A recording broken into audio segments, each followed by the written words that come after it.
Welcome, everyone, to It Tastes Different Gaming Podcast, the podcast with 4 different flavors coming from 4 different gamers. I am your host, Patrick Smith, and I want to welcome my co-hosts, Nick Irwin, Shane Eisterhold, and Russell Rowe.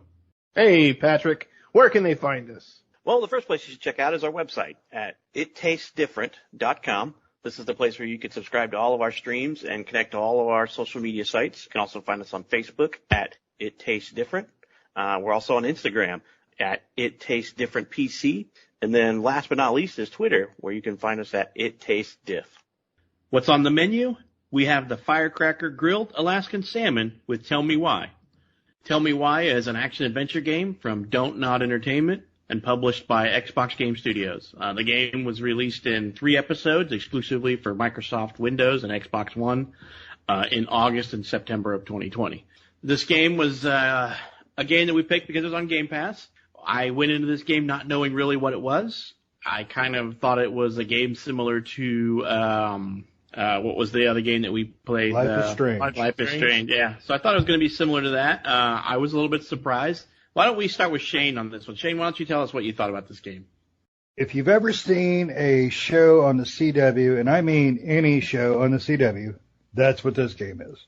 It is whiny, dribble, why me,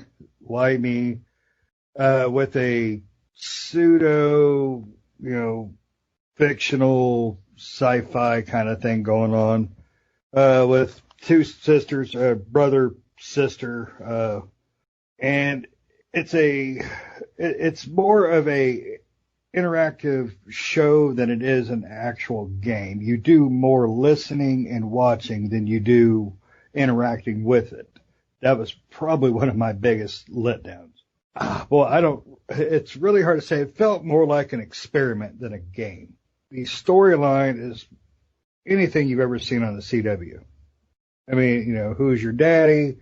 My brother, my sister, my, friend, my boyfriend. It's a bunch of whiny dribble, in my opinion, of course. The voice acting, there was a couple characters that were just fine. Most of them sounded like they were literally phone calling it in, and they may have been with the pandemic. I don't know. But it didn't sound, the voice acting was not good at all. And, and that's in my opinion. I think some of these guys will probably disagree with that. It's a short game, which is nice because and I wish we could get more games in this realm that are set up like this where you can enjoy it. It's not too much. It's not too little. It's definitely worth a check because Game Pass gives you the ability to try new things, which we have been doing, and that's why we play a game like this. It's not typically in our wheelhouse, but Life is Strange was very, very good. So we were kind of going with that it's going to run this way. It's a totally different game. Life is Strange was interactive. This one has less interactivity. But as far as the characters go, I mean, they're really generic characters. They truly are. The story is kind of neat. It starts off extremely slow, extremely annoying. There's 3 chapters. The first one, the entirety of it was basically garbage, but it really made up for it in the second and third chapter. So I figured out the story, in chapter 2 fairly easy. But the game itself, on an overall, is worth a play if you like Life is Strange type games. This one's a little too far away from it, but it's worth checking out. I just wish they would have done something more interesting with the story, and definitely something more interesting with some of the characters. But, it's like I said, it's worth checking out. What about you, Nick? What do you think? Yeah, I would somewhat disagree in certain aspects. I think on chapter 1, the first half was kind of slow in getting into it. I think by the second half of chapter 1, it gets more interesting. And I think in the second 2 chapters, I'll agree with you, those were a lot better than the first half of chapter 1, in my opinion. The voice actors and stuff, they didn't sway me either way. I didn't think they were good or bad or anything like that. There wasn't a phenomenal voice actor in there, but there wasn't any real bad ones that I could tell. It was very CW, even some of the voice acting was very like, I'm going to turn on the TV and watch something on the CW for that weekend. I think overall the story was really good. It was short. There wasn't a lot to the story in that regards. It wasn't like Life is Strange in where there's so many twists and turns and things like that. It's kind of a very straightforward storyline.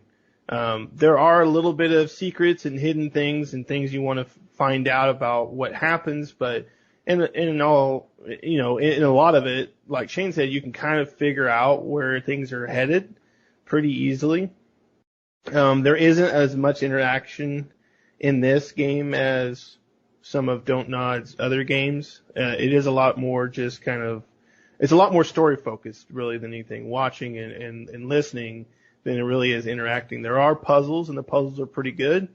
But they're, every chapter probably has maybe 2, maybe 3 puzzles in there.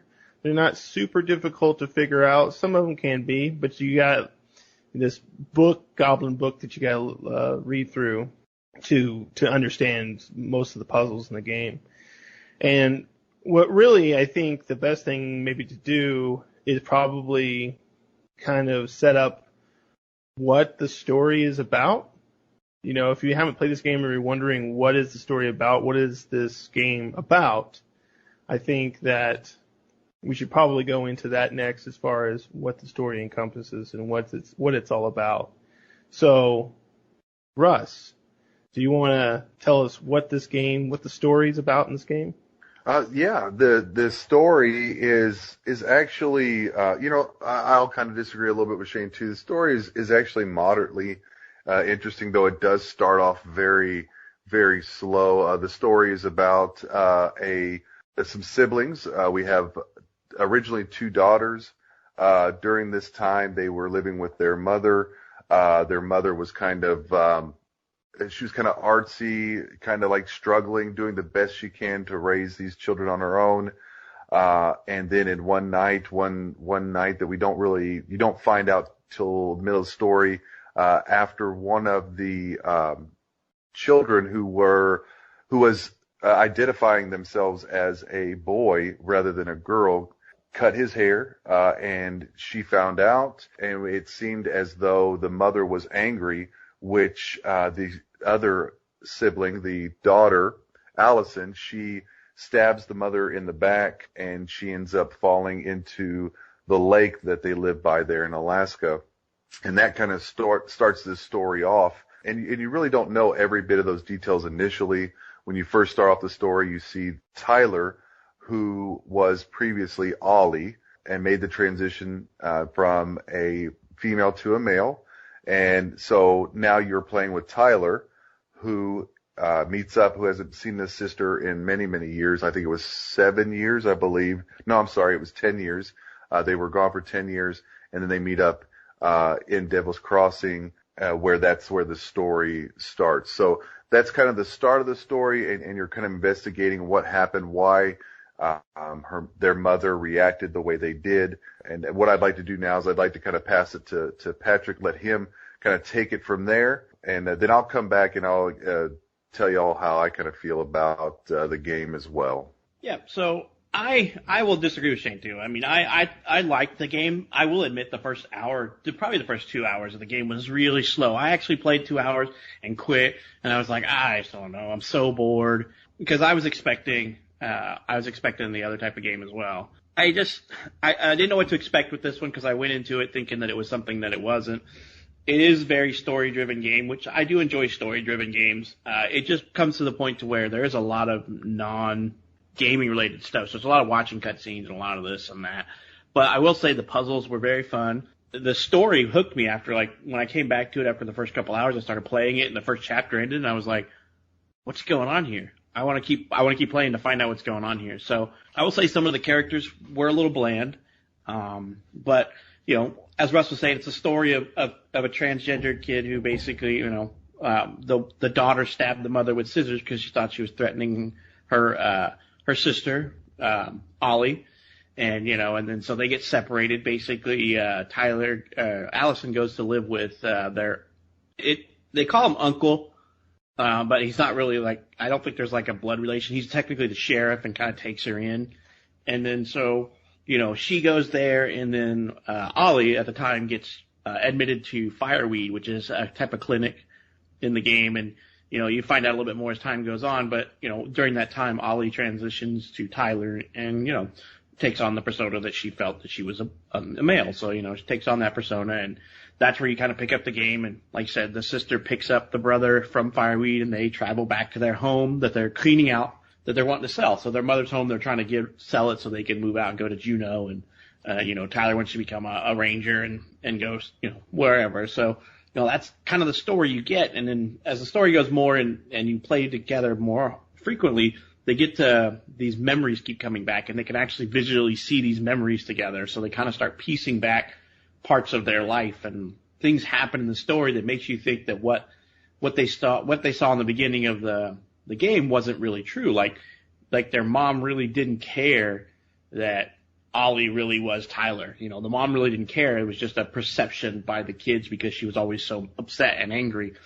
And we find out through the story that, it's perception. So the mom was just dealing with a lot and stuff like that. But like I said, the story, in my opinion, is what kept me hooked.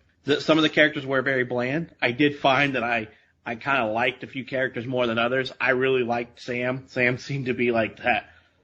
We all have that I would say like an uncle or something like that who means well, but does not necessarily, a PC person, Sam is a good guy, but he sticks his foot in his mouth every time he talks. That's the kind of guy that I thought of Sam. And then, you run into people like, all these different characters from the game, and you build an opinion of them, which is what you're supposed to do. So, you meet like Michael and Eddie and Tessa and Tom and all these other characters, and it's just interesting the way they wove the story together. They tell a good story. The story felt like it was, obviously not meant for me because it's just not my cup of tea on the story. Because the story is about two siblings that, I don't know, it's the fallacy of memory is kind of what the story lends to me. And I'm like, okay, this is cool. They lead you on to try to determine, some of the decisions you make affect their bond, if you will. So if you don't side with your sibling, you could break their bond. Or if you do side with their sibling, you can strengthen the bond. And so sometimes you have to make that decision in the game whether you want to appease your sibling or do you want to, you want to be right. So, that's the story's kind of a little awkward with that, where you're like, what would I really do in this situation if it was my brother or sister? Would I be like, no, I believe what I believe. You go do that. But in the game, it makes you feel like you need to appease your sibling a little bit. So, so we know a little bit about the story. Shane, I thought the puzzles were pretty good. The Book of Goblins was pretty cool, and how you use the Book of Goblins to solve the different puzzles. The puzzles, in my opinion, were my favorite part of the game. Was there what kept you playing the game? The second chapter. Like I said, I did not like the first chapter at all. It was so dull to me. It started kind of twisting there at the very end. That's what threw me in to make me want to play a little more. So I played a little more, and then the supernatural aspect or science fiction aspect of it really kept me going, because I was hoping to see a little more sci-fi in it, especially some explanations for their ability to communicate telepathically with each other, to how they visually see each other's memories. That was my whole thing I wanted to see more of. The characters of the brother and sister, Tyler was just so whiny. Just so annoyingly whiny. But I did love Sam. To me, Sam, you were dead on. Sam is that uncle. The sci-fi of it was the best part. The character of Sam, and I kind of liked Uncle Eddie. There was something about him. He was weird looking in the game, but there was something about him I liked. But that's really it. The puzzles were interesting, especially the goblin puzzles there at the loft above the barn. I did enjoy that. I was trying to complete the game, so I didn't get all the puzzles throughout the game, all the little things. I didn't find all the little mannequin pieces. The best part about the game, though, I think they were trying to do something different, and that's what I would like to see more companies do. Even if it doesn't pay off, I would rather see people experiment and try different things, different ways. That's what keeps games fresh. But, that's just me. I think if they ever made a sequel, I'd like to see a little more on the sci-fi end of it, explaining why. That would be cool to me. Maybe supernatural.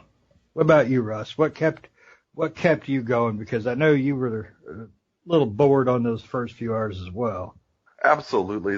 I think all of us, we've said it a few times now, we all really struggled with that first hour or two. Really what kept me going, actually, I'm going to be honest, it was the puzzles a little bit, but it was also some of the story. This was kind of like one of those reverse whodunits. At least for me, because I can kind of see where the story was going.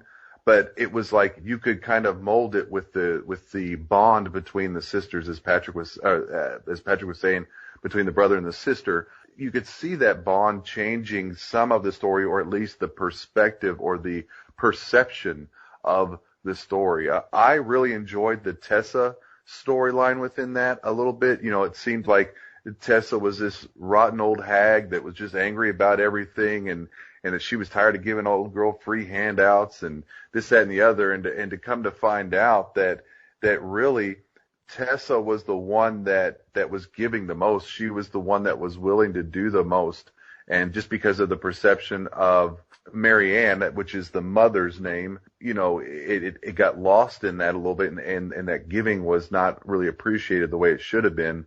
I kind of figured out who the father was, because that's kind of what this whole story was about, was who's the father, and then why did the murder happen? The whole title of it is Tell Me Why. Tell me why we did this. Why did this happen? And that kind of kept me going. Thankfully once we got to the store there in that second chapter, kind of got into that and started to get going into that part of it there, started to do some investigation. That kind of kept me going, because it did.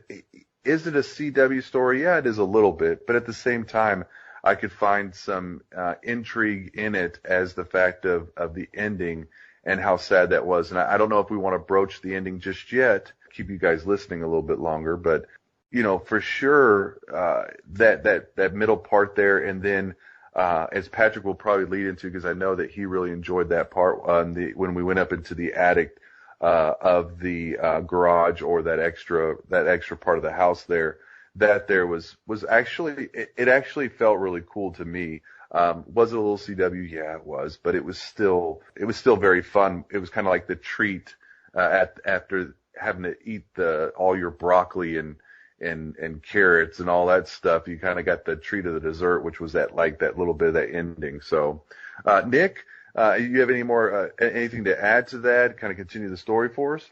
Yeah, I agree. It was kind of CW, but it was a good story. I liked it. I enjoyed it. It was kind of sad, like you said, and just what Marianne, who's the mother, was going through, and what you learn about not just her, but you learn about her and the townsfolks and the twins as well, and all of those storylines kind of converge. One of the things that you kind of find out, and this is a small spoiler, is, and you kind of find it out kind of early, is that, Tyler goes off to fireweed. And the reason why he does is because he takes the blame for stabbing and killing his mom, as far as what you know. Spoiler alert, by the way. I already said that. I didn't catch it. Oh, okay. But what you end up finding out was actually Allison who stabbed her mom and caused her mom to fall into the lake and die. And so Tyler takes the blame for this. So you kind of feel bad for Tyler in the sense that he got shipped, she got to live with Uncle Eddie, the police chief, and have a normal life, while he got sent off to this fireweed, which is the social program or whatever it is, and had to live there for 10 years. As kind of a punishment for, because they're too young to go to prison or anything like that. So it's kind of a punishment to him for what happened because he took the blame for it, but really it was her that caused that to in a sense, as far as we know, in the beginning of the game, killing their mom. So, you kind of feel bad for him because it's like and he was willing to take the blame for it. And he does say that, and he doesn't really throw that back in Allison's face either. He continues to take the blame for it, continues to say, what happened to him was fine. But you can kind of get that sense that, if things were turned around, how would Tyler's life be compared to Allison's, if the situation was the other way around. So it was kind of, like, oh man, that kind of sucks for him. But, I guess he wanted to go that route. So, he wanted to take the blame for it. So I guess that's what it worked out to. But yeah, other than that, for the story in the end, and I know we'll get to it eventually, it threw me off. I wasn't expecting what came up. I kind of figured out how Marianne died, but the other part about the father, that threw me to, I was like, really? But we'll get to that soon. But regardless, I think it was a good story. It had some good twists and turns. I think if it was a little bit longer than 3 chapters, they could have really introduced more characters. Dontnod usually have a lot more characters, a lot more story in there because they're usually a 5-chapter games in most of the time. And besides Captain Spirit, which was kind of like a prequel to, I think, Life is Strange 2. A lot of their games are usually a lot longer. And this being a 3-chapter, I think they kind of had to size down the amount of characters they had and kind of the interaction between those characters and kind of the build-up of story and interaction with all the characters. They kind of threw each segment at you quickly to move the story along so they could finish it up in 3 chapters, which, I guess that kind of sucks that they had to kind of condense the story down, but still, overall, it was a good story. Patrick, what about you? You got any more to add, or did you want to get into the spoiler territory? We'll probably get into a lot of the spoiler, but one of the things that I really found cool about this game that I really enjoyed was the book, the little book of goblins that they had. I thought that was kind of a neat little tie-in because every character in the game is a character in this little book that these kids and their mom wrote. So you go through this whole thing and you get this story and you find out that their mom is the princess and Sam is the bear. And, and every character has traits and virtues in the book and you learn about them as you go through the actual game and you play and you're like, okay, because at some point you have to determine, because there's certain situations where you have to say who's who in a puzzle type thing when you're looking at it. So you can go, you're like, oh, Sam's the bear and Tessa's I think Tessa was the pelican. And, right. And, and you just find all these different characters and you're like, okay. And then there's the Mad Hunter and you got to figure out who he is and the game really leads you to one way. It doesn't lead, it kind of, so, getting into spoiler territory a little bit, when you trying to figure out who your father is, Sam is one of the candidates. When you read the stories in the book, the Goblins book, Sam is really a caring character that's like always around. When their mom needs him, when they need him, he's always there. And you're just like, okay, so this guy is either just madly in love with Marianne or he's their dad and just, some circumstance they don't know about. So you go through and you play and you learn that, getting into the spoilers we said, so you find out, you confront Sam at his little marina and you find out he's not your dad and you're like, okay, so who's the dad? You find out, in my opinion, Sam's story is a really sad story. You find out that he was just madly in love with Marianne and did everything he could for her and the kids, and the whole thing. And you're just like, and he ends up, taking her death really hard. He's pretty much the town drunk by the time we get involved. He's always drunk. He's always drinking. But like I said, he's that uncle that comes around that means well, but not necessarily proper, So, that was really, the story goes into that. And then, you get into the 3rd chapter and you find out that Sam built the barn and that there's a secret trap door in the barn. Like I said, I just want to say the book is probably one of the better parts of this game because there's so many stories about these different characters and different things in the book, and they just all intertwine. This game intertwines with this book, and the way that they weave it together, in my opinion, is pretty awesome because a lot of the puzzles you have to read the stories in the book to get them.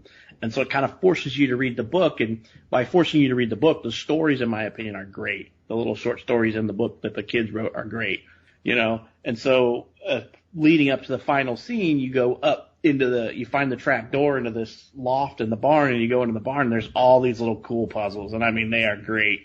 You find pedestals for all the little statues of the characters from there, for the goblins, the beaver, the muskrat, all these different characters. So, and then you solve puzzles to get hints and clues about Mary Ann's life. It's really a great way to end the story, because you just get to read all these things to find out why Mary Ann is the way that she is, or what happened to Mary Ann.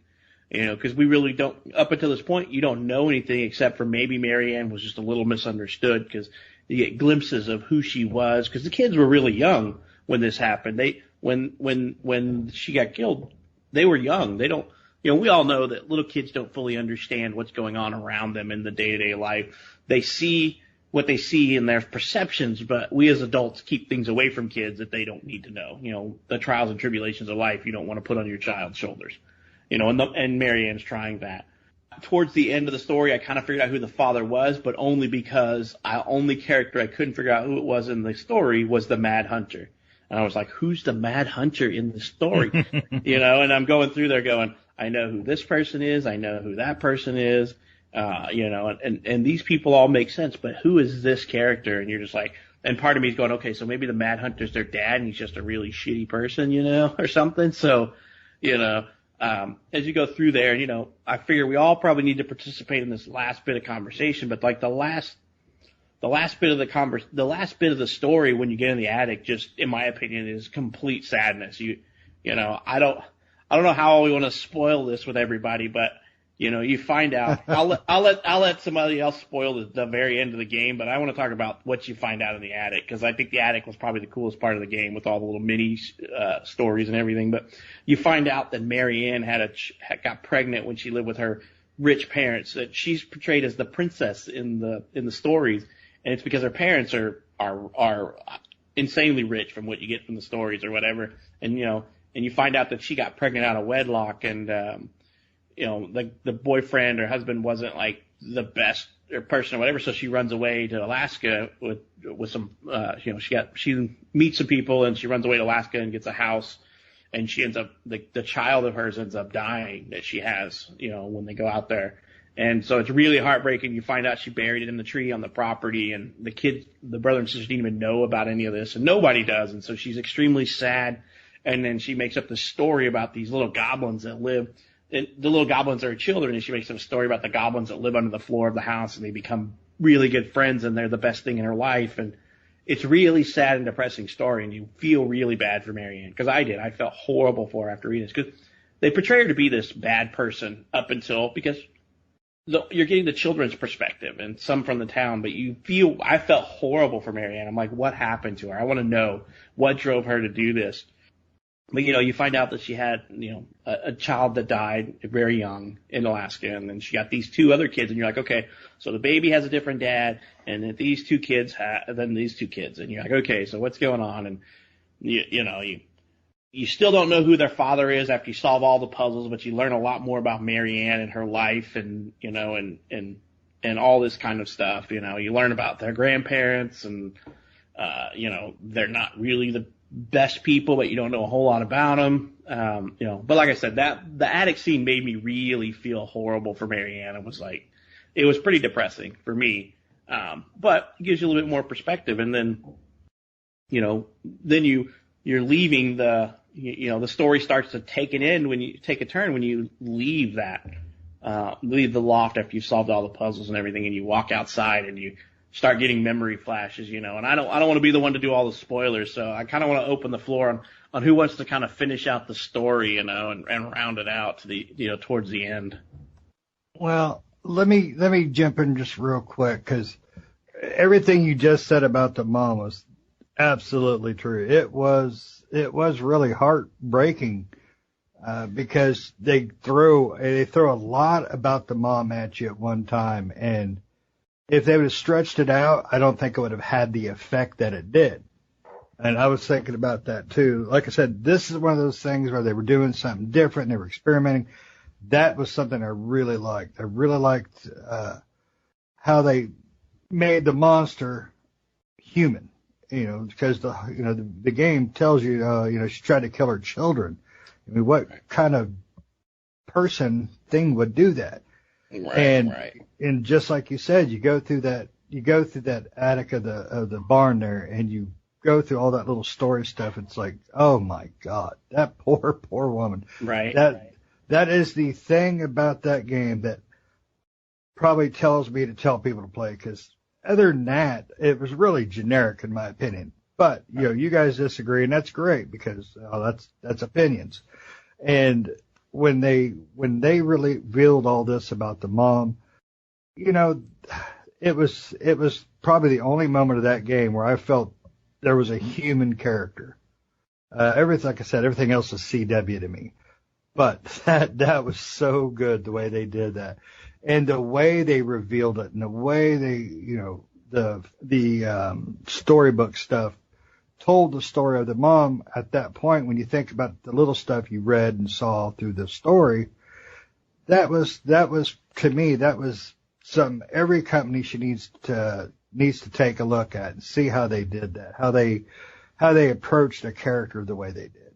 Right. Yeah. Because I mean, even the book kind of leans you learn that the mother is the princess. At least I did early on, and I felt like that the book kind of even played on that stereotype that she was a spoiled little princess, because when you read the story of the bear, which, you equate to Sam, and how the bear does all this for her, and he goes out and gets her these food and these clothes, this stuff and all this stuff, and you're just like, what is wrong with this woman? What is wrong with this princess? This bear is just like pouring his, heart and soul out, and she's basically just like treating him like garbage. And and the whole time the princess seems to treat everybody as garbage, because she treats the pelican. The pelican gives her all this stuff, and they have the story of the birthday party where the pelican and the stalwart moose and the bear give her gifts, and she doesn't appreciate the gifts. So they make them all disappear, what the fairies do, until she can tell them what she did wrong. And like I said, you gain that the stalwart moose is Uncle Eddie, the sheriff, and the pelican is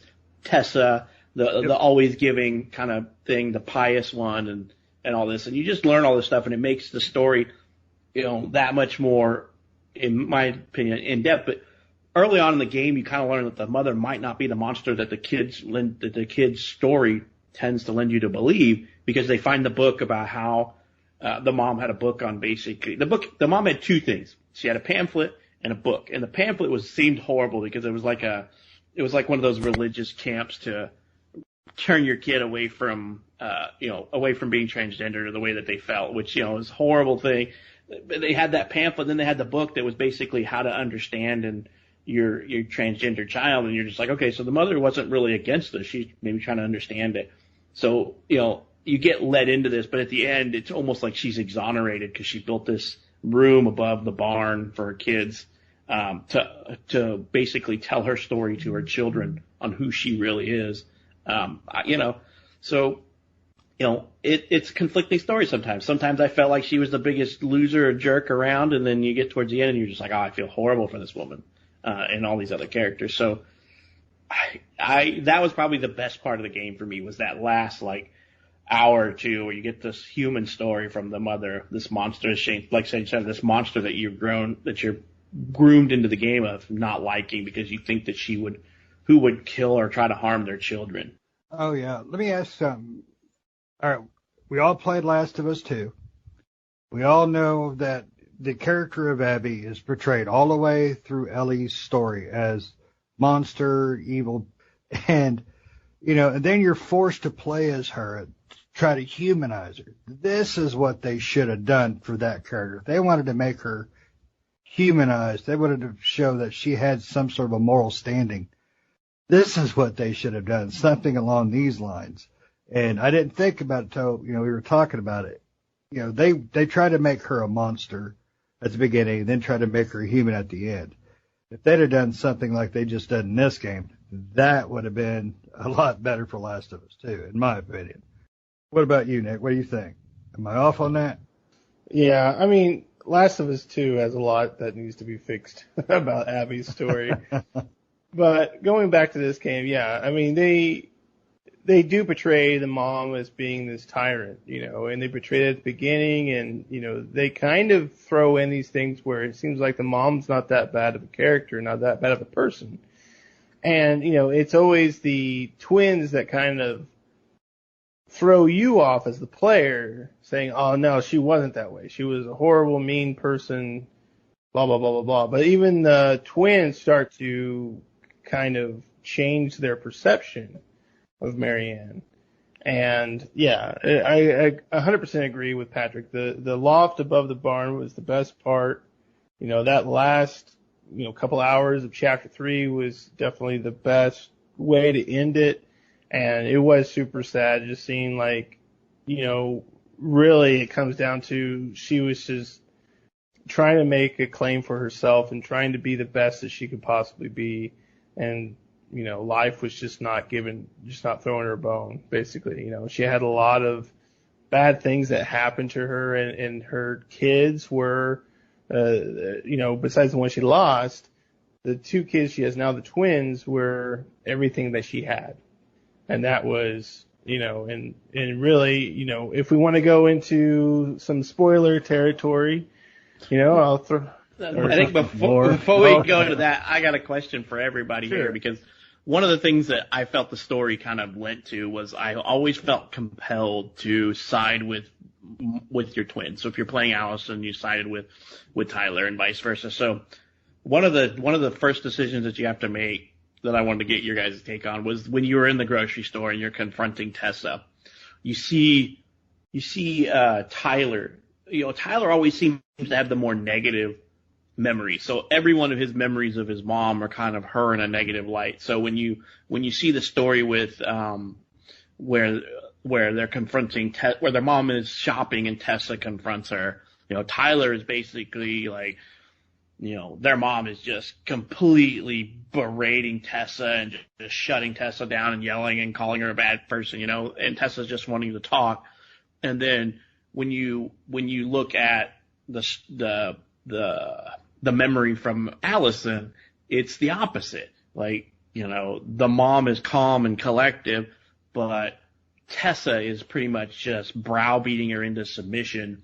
And you have to make a decision, like, whose memory do you trust? And you're making the decision from Allison's perspective. So you have to go, do I side with my brother or do I side with my own recollection of the memory? So I kind of want to ask you guys what you chose and kind of why there. Was it because you were compelled to side with your twin, or did you just want your own opinion? So, Russ, do you remember that scene, and do you remember which person you sided with? Yeah, I do, because I remember how I felt about it. We were already kind of getting that story about how she was trying to shove that camp for Ollie, for Tyler, help, trying to quote unquote help, and so like that. I actually sided with Allison in the fact that Marianne was the kind one in the moment, not Tessa. I had kind of built up a little angst with Tessa at that point. I think that the way that my story was going, I was kind of annoyed with Tessa, oh, you're going to give her these handouts, but yet you're going to get on to her. I kind of felt like that towards that part of it. So I went with Allison, and I said, I think Marianne was the one that was calm in that moment. Yeah, I think you're. Yeah, Shane, go ahead. What did you do in that one? Do you remember? What'd you pick? Yeah, I went. Gotta see it. Right through my head. Yeah, I think I went with Allison's memory, with the more calm approached version. With that one, just because just something about the character seemed like that was probably it. Even though she was a holy roller, she put her faith on her sleeve with a lot of the conversation you heard from her. So you sided with. I sided with Allison. So basically, that the mom was calm and that Tessa was the bully here. No. I sided with Allison that Tessa was calm and the mom was being angry. That's Tyler. Tyler's memory is the one where. Was that Tyler? I apologize. Yeah. Because remember, throughout the whole story, Tyler's memories of his mom are all kind of on the angry side. Yeah. Yeah, his mom's always angry. So you sided with Tyler. So you sided with your brother because you're making a decision. Nick, what did you pick? Do you remember that one? I do. Wasn't that like the first one where you had to do that? Yep. Yep. Yeah. It was pretty like right early on into when you got into town.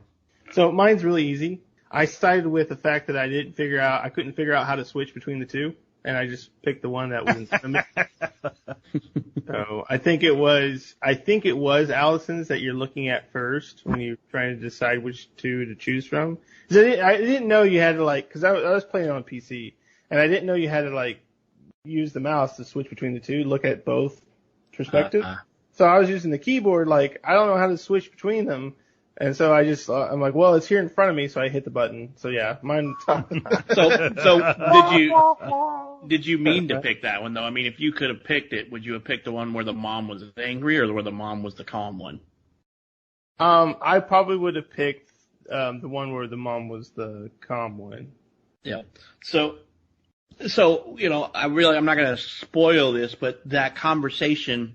Basically, if you pick Allison's memory, you break a little bit of the bond between the two siblings because Tyler remembers their mom as the tyrant and Allison remembers the mom as the calm one who was just getting called out by Tessa. And there's a reason for that because as the story goes on, we'll find out and we'll talk about it. But, Tessa had a reason to be the tyrant. You don't know this when you're making the decision, but I also in the back of my mind, while I played this, I always felt that Tyler was extremely bitter and angry, which, coming from the perspective and the story that you're supposed to be in makes sense.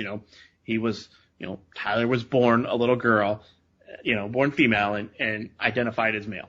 So, okay. And so the whole time he felt like everybody treated him as his opinion didn't matter. And so, rightfully so, he's a little bitter towards things, but they just pushed too much onto it. So I sided with Tyler because I felt like if I went against my brother that it would just cause issues and angst because it always seemed like the two were on eggshells when they were around each other in the beginning because of that 10-year gap and where they weren't talking and stuff. So look how we got a big spread here. That's why I kind of wanted to ask because it leads further into the other one. There's only 2 or 3 of these decisions really that honestly matter. One of them is when you're deciding whether you're going to side with Chief Eddie, Uncle Eddie, or where you're Allison and do you side with what you did with Eddie was wrong or right. But in my opinion, that one doesn't play too much into the story except for this one because there's another part where you have to make a decision that I wanted to ask you guys about. So towards the end of the game, the 2 little kids are spying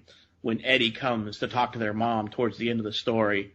And, you have to make a decision there. Do you believe your side of the story or do you believe Tyler's side? Because you play a lot, you swap around a lot, but you do play a lot more as Allison, I think. So in that scene, Eddie comes to the house and Tyler sees their mom is getting extremely angry and throws the picture at Eddie and he storms off. And if you do Allison's, she sees the story as their mom was calm but upset because of what Eddie had said, but she didn't throw anything at him or throw a tantrum. So kind of the same question. Do you guys remember who you sided with? Marianne being completely irate or Marianne being upset, not irate? Nick, do you remember that one? I do.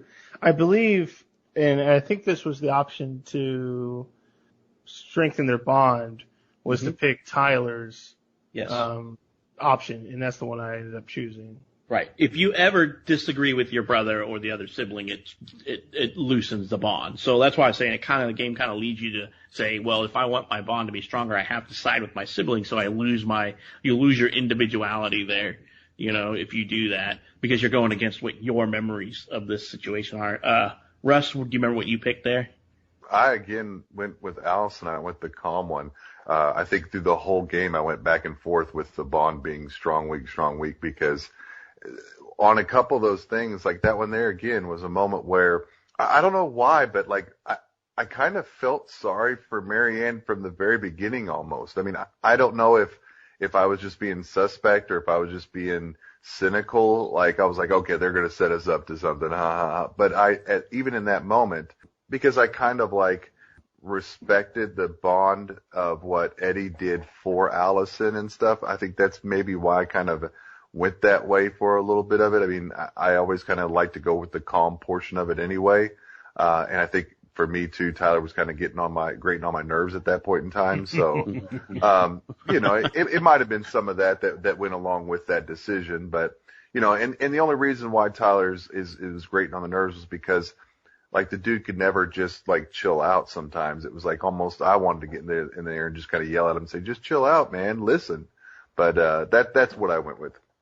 Shane, what'd you pick on that one? Do you remember that one? That was towards the end of the game where you guys were. Yep. Well, I remember. I went the same way as Russ, Allison's side on that one.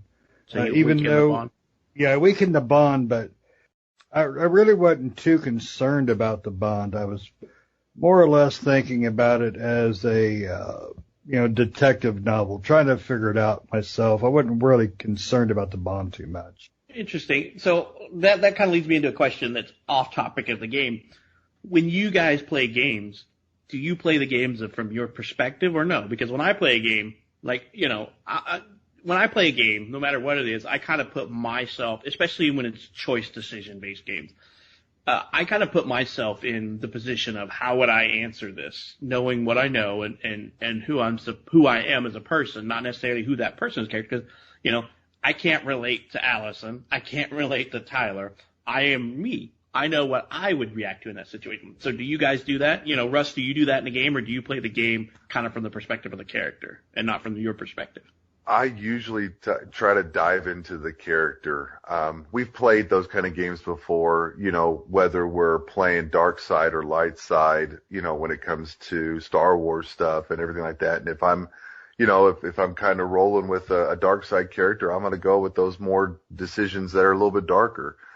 This one here, I felt a lot of empathy for Allison. I felt a lot of empathy for Marianne from the start for some reason. I don't know if it was something that was kind of that I picked up that was different than some other people, but that's what I picked up there. And that's why I probably went and decided those ways more. Because I do kind of try to immerse myself into what are those characters, who are those characters versus my own morality or my own decision making skills. Okay. So you jump in and kind of play from the character's perspective. So we got two different sides here. You play you try to get into the character's perspective, and I always pick from my perspective. Shane, what do you normally do in games like this? Do you try to pick the character's perspective, or do you kind of jump in and look at these as with your own perception of how you would answer these questions and things? Kind of both, because if it's a very interesting character, very interesting story, I look at it from what has happened up to that point of the character to answer that question. But if it's like I felt with the CW stuff on this thing, I really answered it in my own thought, how I would probably answer it, but it's hard for me to relate to these characters, except for Sam, because I like to drink too. So that should tell you all something, that Shane is your weird Uncle Sam, if you have one of those. That's right. But, it's one of those things where the characters and the stories will dictate my choices. Okay. Of whether or not I follow the character and story, or if I follow, what I would do. So you lean more like Russ does. You try to get involved with the character a little bit. Exactly. To me, that makes a game like this. Okay. Nick, what do you do on these type of games? Generally, especially the first playthrough, I will typically play it in my perspective as to what choices and decisions I would make. Right. That's kind of what I wondered, because that's the way it seems. Like, just as kind of my own personal opinion and stuff on this, like in my life, I've always played, like in my family, I play Peacekeeper because I don't want to rock the boat, because how family rocking the boat gets nasty. So I always played Peacekeeper, and kind of reminded me of this when I was playing the game. I caught myself doing it. I'm like, I'm just going to, even if I didn't wholeheartedly believe it, like when you start learning more of the story, when I played Allison, I would always side with Tyler's memories, because I'm like, well, I don't want to cause any strife, I don't want to cause this or that. So I found myself always doing that until the end of the story, which is funny but then that's because that's what when I look at these games, I always play these through my perspective. If I am the character, I am playing as my perspective. So that's how I look at this. I don't say, what would Tyler do? I always say, what would I do? Or what would Allison do? I'd say, what would I do in this situation? And, and I kind of look at this, and the game kind of made me think, we all love our mom. So I'm like, how can my mom do this? I don't believe she could. and stuff like this. And we all kind of look at that. We all know that there are horrible, mean people in this world that can do what she did, or what she perceived that she did. But that's kind of interesting. That's what I wanted to kind of feel out, because Nick's answers kind of lead into that too, which who did what. So. Well, my mom would have used the butt of the gun to save the money, so I'm not worried about what she'd have done. Well, the hilarity in what you're talking about, Patrick, really does it. And this is me only solidifying my answer, is that on the boat in the very first 15 minutes, 20 minutes of the game, I would think, according to what the game was telling me, I was the only one that threw the ring in the water. And like, that's the thing that I thought Tyler would do, he would throw that ring in the water. And what I'm talking about, for those that don't know, this is a scene where Allison was trying to give a peace offering to Tyler from Uncle Eddie, a ring, a kind of a family type of ring, and you had the choice to keep it or throw it in the water, and I threw it in the water. All right. And his perspective, I kept it because I want to keep the peace and all that. But just his perspective, you don't know any of this information early on in the game. You don't know who Eddie is. You don't know what the relationship is. You're just like, okay, do I think that he's like this, according to Tyler, he's this protagonist, whatever, this really bad person. But when you go through the story, you find out that Uncle Eddie is the police officer, the police chief that comes to their house when they're, basically he's the one that questions them in the beginning of the game and all this stuff. And you come to find out that, he's supposed to be this authoritative figure, but he's always, they call him the stalwart moose in the game because he's always just and all this stuff. And you come to find out that, when Marianne is dead, he takes Allison in, but you're under the impression that he's at Fireweed because of Eddie. And it is. Fireweed is like this, I'm trying to remember the term that they use, but it's basically a community house for troubled youth that's very open to, his type of lifestyle. So you come to find out that not just anybody can go to Fireweed. Eddie paid for him to go there to help him get over all this and all this stuff. And you come to find out Eddie's this great guy, and you don't know any of this stuff when you get the peace offering from him. So it's just kind of funny that if you throw the ring, you basically in Eddie's he's a native, they're from the Tlingit tribe, up there. So they're not accepting the gift is like a really bad thing to them, So like I said, that's the peacekeeper in me of the family type thing, which is cool. Like I said, I play the game as if this was me, and so me is playing Tyler. I don't want to upset my sister, so I kept the ring, Yeah. So Let me ask you something. When you were as Allison, you were in his office, Eddie's office up there, did you guys confess that you were the ones who stabbed Marianne? Russell, you first. Yes, I confessed. Nick? No, I did not. Pat? I confess. Okay. Now, at the end of the game, when you're confronting, what's his name from the store? Dang it, what's his name? Tom Vecchi. Tom, yeah. Now, when he's giving you the whole spiel about, people finding out, because he knew what happened. He saw the whole thing. Giving you the spiel about, what would Eddie think if he found out that, you were the one who stabbed Marianne. I was surprised. I mean, I know it changes with your choices. Now, Nick, what did your character, your playthrough, say anything about that, about Eddie not knowing, not letting Eddie know? Because when I played through, I thought my character would be like, haha, I already told Eddie, so, suck a butt. But nothing happened with that. That was one of those odd things where it's like, that's a specific choice I remember making. And when he brought that up about Eddie finding out, it really had to me, it felt like it had no bearing. That choice never, came to fruition. Well, I mean, in my opinion, Tom would never have known that that. And she's probably not going to throw out that, in my opinion, she's pretty smart. She's not going to jeopardize Eddie to appease Tom, because if Tom knows and didn't say anything, he could be in trouble. Part of the story that we were talking about, where what basically spiraled all this out of control, was that the scene that we were talking about where the mom got angry at Eddie was that, we're starting to get into more spoiler territory. Tessa called social services on on Marianne. And so the CPS officer was coming to Marianne's house, and Uncle Eddie, being friends to Marianne and the kids, came by to warn her about what was going on. And, and so, you don't know about this as part of that conversation, with, when the twins are arguing over whose memory is valid. But, Uncle Eddie was trying to help her, but, according to Tyler, he was the instigator, the jerk. And, and in all honesty, he was just trying to be, he had a responsibility to take Tessa's complaint to heart, or else he could lose what he's worked for in his position and where he's at. So he has to take her complaint to heart and basically notify CPS who's coming out. He just wanted to warn Marianne that they were coming out, which basically spirals the whole end of the story together. So I don't know, man. I think that Allison's too smart to let Tom know that, to jeopardize Eddie's position. That's how I looked at that. And that's understandable. Just to give the listeners a little bit of perspective, that this is two scenes together in two different chapters. Now we have the chapter where, towards the end of the chapter 2, where that's where we discover that conversation.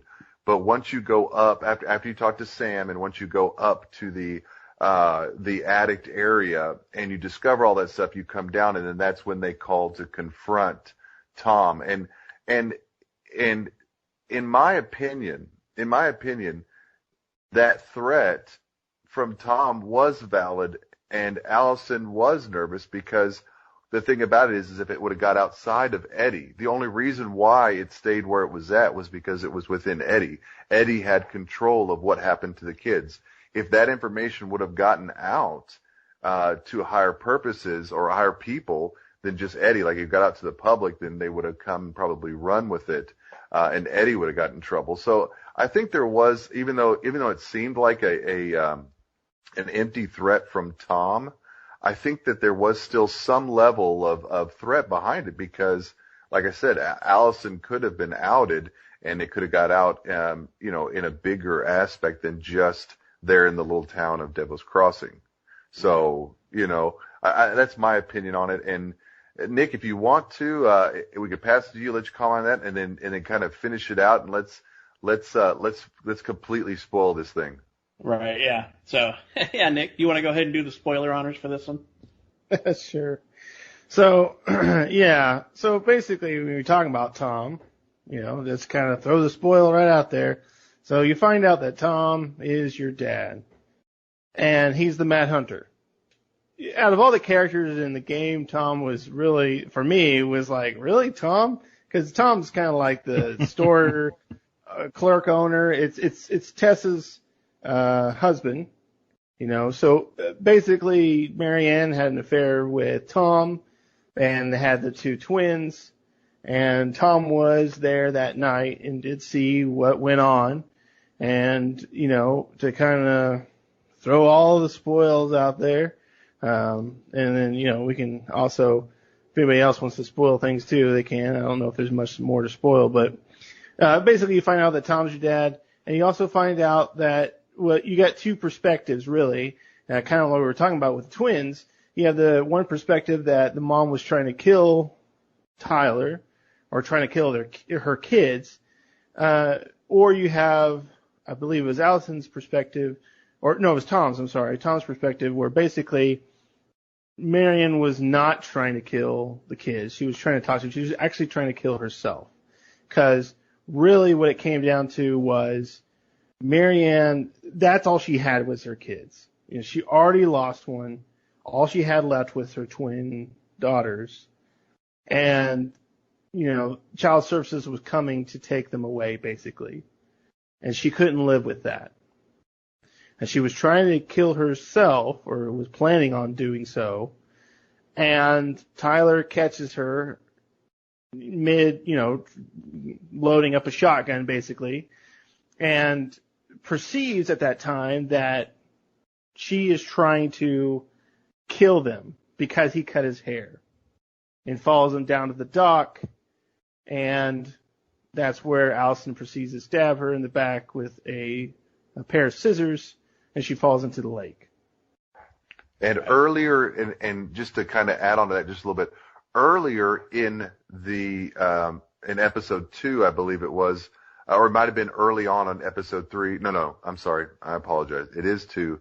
When they're at the police station and they're digging through the records, right, you find out that Marianne did not die from the stab wound. She actually died of drown. She drowned. She drowned. So they actually had an opportunity. They actually had an opportunity. Not only the kids, but also Tom had the opportunity to save her. And so that even adds another layer of sadness to this already depressing story. So anyway, I just wanted to add that little bit in there. Yeah, for sure. And Tom, Tom did it all for himself, really. Yeah. Tom, what we failed to mention this whole story is that Tom is running for the mayor as this whole story is going on. He's running to be mayor. And if you play the game, I make the joke outside here, but I make the joke. Tom reminds me of Tom Cruise in what was it, Tropic Thunder or whatever it was. Yeah. He reminds me and looks just like Tom Cruise in that. And I'm like, God, really? And Marianne's this kind of pretty looking woman. I mean, she's not like what I would consider with Tom. She's not Tessa. Right. Exactly. Yeah. So it's odd. Yeah, exactly. But as Nick's telling the story, one of the things that happens is that you see that Tom is watching this go down because he and Marianne just had a fight earlier as well, where he wouldn't give her any money or help her out with the kids or anything. And, so he's still there watching all this go down because he was just about to leave, or he got hurt or whatever. And he was coming to check on the kids and her because he heard something bad was happening or something like that. That part was kind of foggy, but he was basically hiding out in the woods, watched this whole thing go down as one of the kids stumbled on her upset in the shed, loading up a shotgun. And, so you get two perspectives of the story. And so, I guess that's kind of a question for everybody now. So in the end, there was two perspectives you had to do. You picked Tyler's perspective, or you picked the one that they kind of lead you to believe might be a little influenced by Tom, but it's still Allison's memory. They tell you it's Allison's memory, but it could be influenced by Tom's information. So basically, they call Tom, they confront him. He comes out and tells them the story that he tells them a sob story about he wouldn't give her any more money and all this stuff, and that, what they thought happened really didn't happen, that they killed their mom for no reason. So Nick, which sibling did you side with on that? Did you side with Allison's recollection that Tom's story was true, or did you side with Tyler's that she was pointing the gun at him and threatened to kill him? I went with Allison's. I don't think Marianne was trying to kill her kids. I think she was just at the end of her ropes, and that was just, she already lost one kid and didn't want to lose two more, and she was on the hard times, and that was just, she was at the end of her ropes. And I think with Tyler catching her, she was, even though she still had the shotgun in her hand, she was still trying to just talk to Tyler and get him to calm down. And, that's just what it came out to be. So I think Tom was correct. I think Tom's still a coward, though. Yeah, I do too. Well, I was just saying part of the thing I guess I left out was that Ollie, who is Tyler, was going to show their mom his haircut, and that's why he assumed it was because his hair was cut, because he came in when she's upset loading the shotgun, not knowing anything previous about him cutting his hair until he showed up in front of her. We get that perspective. So, Russ, which memory did you side with in this one? I went with Allison as well. As I immersed myself in this story, the fact that she took so much care and so much time to write those stories, everything in the attic leads me to believe that she had probably been planning to kill herself for a little bit. I mean, it wasn't just like, oh, I'm going to do it, maybe even, and this is theoretical. I'm just explaining to you how it made me feel. And it made me feel as though that attic was built before it was set up to tell her story if anything ever happened to her. And with it all being set up and done, she, and then the timing of Eddie and all that. And she's like, I've got to end this now because I know, she already knows that if something happens to her, Eddie's going to take care of her. Eddie is the stalwart moose. Sam would take care of her because he's the bear. Tessa would take care of the kids because they're because she's a pelican. all those things, she knew that those children would be well taken care of and be able to thrive. And so she thought, well, if she could get herself out of the way, that would be, that would be the best for the children. Now that suicide's never a good choice, but it is what it is within this story. And, that's where I believe Allison's side of the story. Shane, who did you side with? Whose memory did you side with? Tyler's or Allison's? Well, I went with everybody else. I went with Allison's. It just seemed to make a little more sense, to me, but I don't know. I really would like to have known the outcome of the other way, but it just made more sense to me. I think, like Russ was saying, all the love and care they put up into the loft there. I don't know. It just didn't make sense to go that way, but it kind of does. I think it might just be for me wanting to know the outcome of that. And that's the thing about games like this is when you have different outcomes, you really want to know the other outcomes, especially if they were really good. Right. Yes. So I think we all did the same thing. I went with Allison as well and sided with that story, So all of us kind of were compelled towards the end to just follow Allison and not Tyler, because the game actually spins, in my opinion, the game spins you to more believe that Tyler's just a bitter person towards the end of it because of what's going on here and at the end. And it is very sad when you find out that they could have saved Marianne. But it's still very sad that it felt like Marianne had to die for no reason, but you also were under the impression that she was going to kill herself. So, there's probably no saving her in that aspect, because part of that we left out as well is that you do find out that Marianne had some type of prescription drug, but she would never take them because of just who she was. You find out that she was an engineering student who wanted to do art and her parents disapproved.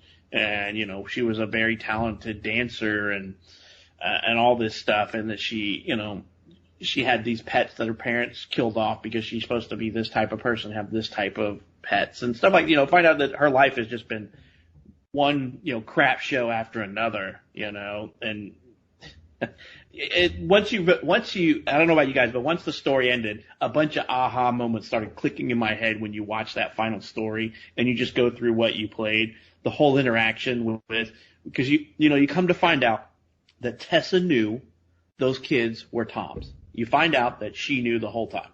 So her calling CPS, her having arguments with their mother, all make sense and all kind of start to click together. That you're just like, oh my God, she knew. She did all this stuff on purpose. She's a horrible person. And then she kind of, depending on what happens in the cemetery, you either let her redeem herself or not, but you don't know all this information before you talk to her in the cemetery, to whether you let her redeem or whatever. But you kind of find out that she is kind of, she knew what was going on and she sabotaged things. And depending on the choices you made, she leaves you a letter at the end of the game explaining how she was a horrible person. She did this because of, how she believed at the time, because she's very religious. She's in the Pelican. She's very pious. She's the pious Pelican. And so she tends to think, one of the things that she said in the game was kind of, enlightening. She basically said, when I was younger and when I did this, I believed I followed in the word of Christ. And then she basically says, I took the literal word of it rather than the meaning and intent behind it. And something along that sense. And I was like, that is growth on her character, and, somewhat feel a little bit better, but you also realize that she basically is the reason your family got torn apart in all intents and purposes. I mean, yeah, your mom and Tom had an affair, but, Tessa was extremely devious and stuff like that in the background, in what she did. I don't know if I would say devious. I would probably say more just towards the line of wounded, hurting, making making decisions and choices when you're in a crap mood and you're angry and you're upset. Probably right, not the best way to go. So I don't think she was the story. The story that she knew the whole time, not until they were 7 or 8 or 10. She knew before then. She just was trying to tell her how to raise her kids and to send her kid to the I can't remember the term they use, but basically reform her child into thinking differently than the way he did, and basically basically beating them with the Bible till they make the decision that you're no longer think you're pray the gay away, that stuff. And I'm like, so, and her mom didn't agree with that, so, more power to that, let the child be the child.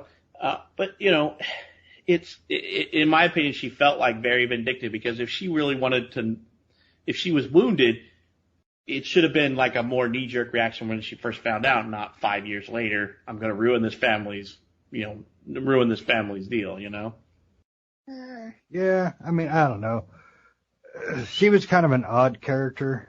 I think the way you're looking at it is correct as well, but I think that's one of those things about the characters that are, it's kind of the choices you made after there, because you may have had a few different lines of dialogue than I did. I don't know. Yeah, I think there's a scene where you're in the graveyard, and if you don't pick the right option, she's not going to confess to some of the information. So you can really miss the complete confession story in the graveyard. So, where she doesn't tell you all that. Yeah, that's true. I forgot about that one. But, overall, I liked the game, and, the last part of the game really drove it home for me. I really felt horrible about Marianne. She grew on me, even though you never meet her. I was just like, I feel horrible for her and her children, and and that kind of brings the story together for me, the last part of it, and which it's supposed to, And and after that, after you make that decision, you think the game is over, but they got kind of like one of those 6 month later things. I'm going to probably let Patrick discuss the very, very end on the difference between the bond and what happens at the end. But I just want to kind of update within this spoiler. 6 months later, depending on what you decide to do, either you're selling the house or Allison is opting not to sell. But for the update, Tom loses the election. He's basically, tarred and feathered in his own town. And then Tessa becomes a missionary. She moves on and does some of that stuff. And then Michael and Allison and Tyler's story kind of varies depending on what you do on the end. Now, for what we all did, I think we all had strong bonds. So I'll let Patrick finish that out. And that will be, pretty much what's happened on Tell Me Why. Nick, Shane, you guys want to interject anything else before we basically go on to the two endings? No, I will say this. This is one of those games you see on Game Pass you should try out. It really is, because you see, I didn't really care for it for the overall. There was really interesting things. But, this is definitely something I think everybody should give a check. That's one thing I really like about Game Pass. I didn't care for it, but I didn't waste my money either. I think it's a good game. I think it's a good story. And I think if you have Game Pass, or even Game Pass for PC, because it is on PC as well on Game Pass, it's definitely one worth playing. And I think you'll get a good story out of it. And yeah, I think it's a good game. Yeah. I got one last thing to enter on that. It's like a show on Netflix that has like one season, and you're like, I have nothing to do on Sunday, or I don't have anything to do on Saturday or something. It's raining, it's snowing, whatever it might be, because it's not really that long of a playthrough. We had a busy week, so it kind of pushed it a little bit, but for most of us, we finished it in about a day and a half, if that. And I think that's kind of the way to equate this game. You equate it to, you know what, this is like that one season of Netflix of some show. You're like, oh, that was pretty good. I didn't mind that so much. And I think that's what this game is like. Like I said, when I first started playing, I was bored, and I looked at this game as it wasn't for me because it didn't tell a story that I could relate to. But in the end of the game, it won me over because of the ending stuff. And like I said, it made me feel for the mom. And so that's games that can make me kind of feel and put myself in place of the characters is a good one. So basically, at the end of the game, depending on how you played the game, you will get the choice of one or two different types of endings. So the first ending is, if your sibling bond was strong, which means that you guys sided together more than sided apart, you would basically end the game with a strong bond. And I think that's how we all ended the game. We all ended with a strong bond. You basically get the ending that Tyler returns to the house. So when it's 6 months later, you go into the house and you're cleaning out the house. So you're going in and you find the letters and all that kind of stuff in the house. And you talk to Allison on the phone, and depending on also, we didn't really touch on this topic. You meet Michael in the game, and if you kind of romance and get into the good with Michael, it kind of influences the end of the game as well. So in the end of the game, if you win with a strong bond, one of two things happen. If your bond is strong and you kind of made nice with Michael and you guys were, on the friend level or more than friends, you move in with Allison and Michael in Juneau. But if your bond was strong, but you didn't really click or didn't get along with Michael, you became a ranger on Kodiak Island. So, you're led to believe that you and Michael become more than friends in that type of an ending. The other ending split is if your sibling bond was weak. So every time you had a memory discrepancy between you and your brother or Tyler and Allison, if you sided differently than the other twin, it would make the bond weaker. And also certain conversations would weaken the bond when you didn't answer the way they expected. So their bond would end weak.